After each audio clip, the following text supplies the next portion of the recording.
All right, ladies. In the previous lesson, you have played the Know Thyself game. And now it's time for you to play the Know Thyself partner. And the goal of this game is to get to understand your partner much better at a much deeper level in terms of his or her values and qualities and needs and desires and fears and boundaries and all the aspects we already talked about previously. So I'm going to invite you to take your workbook and we are going to complete the same, we're going to answer the same questions as you have done before, but this time, imagine that you are your partner, your husband, your significant other, and try to answer these questions as if you were him or her. So here you go. If you were your partner, try to figure out what are your top 3 needs. And once again, you can refer to the list of human needs. Could it be that your partner has a need for closeness, for harmony, for expression, for challenge or competition? Answer these questions. The 3 top needs. Next, what are your partner's qualities? If you were him, what would you say are his top 10 qualities, the things that come to him naturally, effortlessly, that he's very good at? Next, what are his dreams? What is my partner passionate about? What is he for? What does he truly desire? What does he dream about? Maybe your partner has a mission to share with people how important it is to live a healthy lifestyle through diet.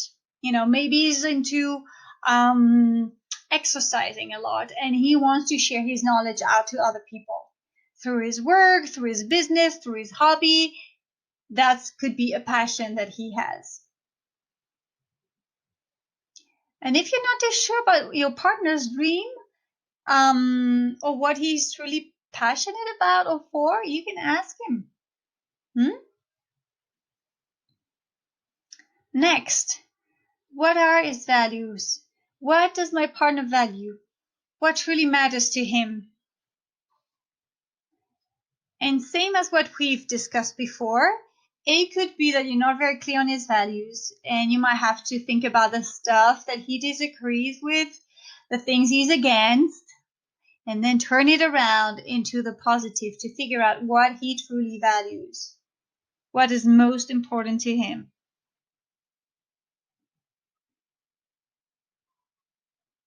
And let's continue the game. Which of my partner's values are helping our relationship? Is he the goofy, funny one? Is he the one who brings lightness and cracks up jokes and maybe doesn't take everything seriously? It might be driving you nuts at times, but you can recognize as well when is it helping your relationship to have a little bit of lightness and fun. It could be something else that your partner values that is helping your relationship.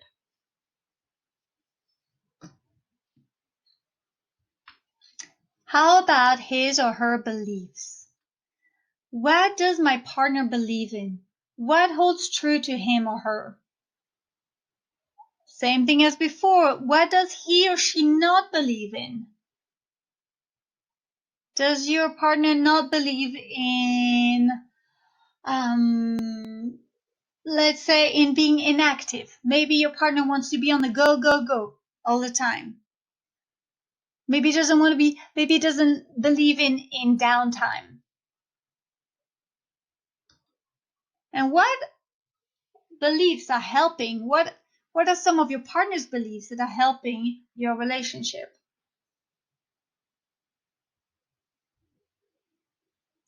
Could it be that because he likes to be on the go and experiencing everything there is to experience in life, maybe it's getting you to step outside of your comfort zone and to experience more things that you would usually experience?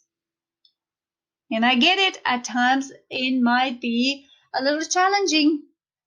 But what are the pros of the beliefs that he holds dear? What are his fears? Get deep here. What do you think he's truly fearful about? What are some complaints that he has over and over again? Do you think that he fears not being appreciated? Do you think he fears not being recognized or loved? Do you think that he's afraid of failing or appearing weak to yourself or to other people? Does he complain about you or other people, and it gives you clues as to what is truly bothering him and what the fear is below it? And how are his or her fears or complaints helping your relationship? How is it that sometimes maybe your partner shows up as being stronger and being brave, regardless of the fear he's experiencing? Can it be helpful to your relationship sometimes?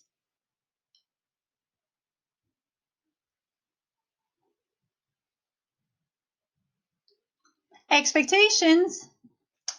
What are the expectations my partner has of himself or herself that are helpful to the relationship?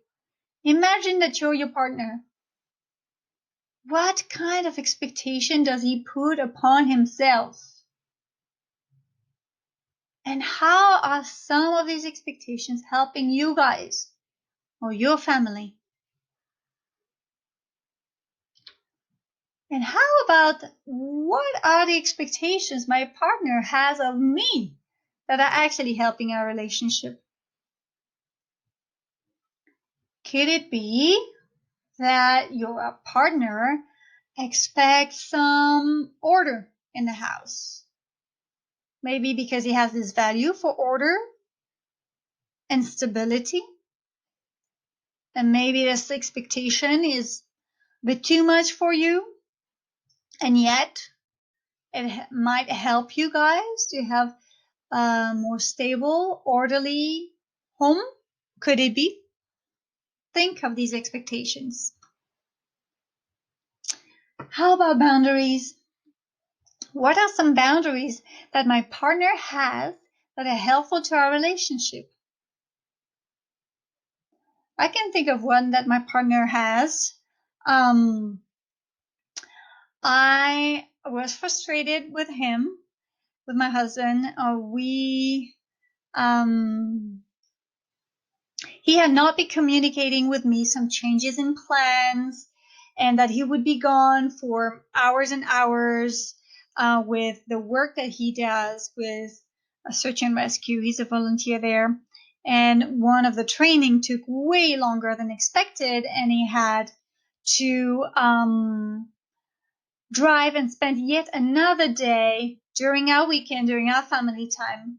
And that was unexpected. And he did communicate this at the very last minute, pretty much when he was home. It was late. He was tired. I was tired after having spent the whole day with our son. And I was frustrated because he had not communicated as soon as he knew that there was a change of plan, and to ask me if it was okay, that it would impact our family time together. See, I value quality time a lot, and family quality time. So to me, it's very precious. So I was bugged by this, and I told him about it. I told him how I felt frustrated and everything. And at some point, I told him, and I think you being coward not to discuss those things with me, and just to go ahead with your plan and not discuss it with me at all. And he didn't say anything at first, but the next day I noticed that he was not responding to me. I sensed that he was upset with something, and I asked him, and he said, well, you said I was a coward and you crossed the line there. And I told him, yeah, I knew I pushed it. I pushed it too much. I'm sorry. And I felt bad about it. I knew on some level that I was pushing him to get a reaction out of him because he was being pretty non-communicative, and this was driving me a little bit crazy here. So I pushed that button here of going ahead and telling him of a judgment that I had of him, and that in our relationship is a boundary that we shouldn't cross, and I crossed it. And my husband reminded me of this, and he said, you've crossed the line. And he was right. So there are some boundaries that our partners have sometimes that are helpful when we are acting and reacting out of fear, or when we are being childish in many ways, right? When we are entrenched in our stories and beliefs and all these things that are going on inside of us that make us resist whatever's going on in our lives. So think about the boundaries that are helpful to your relationship, that your partner has for you, for your relationship, for your family. Emotional intelligence. Imagine your partner and rate yourself when it comes to your level of self-awareness. If you were your partner, what would you say your level of self-awareness is? How would he rate himself or herself? Self-control, managing his emotions. What kind of rating would he give himself? Conversation with self, the ability to motivate oneself. Does he think he's good at that, or not so good? Empathy, recognizing the emotions in others. Do you think he's aware of how well he can recognize and understand the emotions of other people in his life? And same thing, rate yourself as your partner in terms of your level of leadership, compassion, the ability to handle the emotions in other people. How would your partner rate himself or herself there? And there you go. We are done with this section. We are done with this lesson. And if at any time you want to share these findings with your partner and say, hey, honey, I've pretended I was you here, and I'm trying to understand you better, and this is what I came up with. What do you think about this? What would you say your main fears are? How would you rate yourself in terms of your emotional intelligence in those aspects? What do you really believe in? Is there anything that I'm missing here? Is there anything that I understand well about you? Are there things that I have not realized about you that are actually important to you? I want to get to know you better, deeper, truly be able to empathize with you, to understand where you're coming from, to understand what triggers you, what is important to you, what is sensitive to you. That's what love is, or at least that's what a relationship is. Because you have taken this commitment to be together, to live together in many cases. The desire of human beings to be known and cared for as they are, to be understood, is so deeply ingrained in all of us. So when you're living with this person day after day after day, they too wish to be known much deeply, in the same way that you want to be known very deeply as well. That's how the relationship gets to strengthen, and some part of the vulnerability will show up along the way. as well as the strength. And that's a beautiful thing that can unravel. There you go, ladies. I look forward to speaking with you on the next lesson. Take care.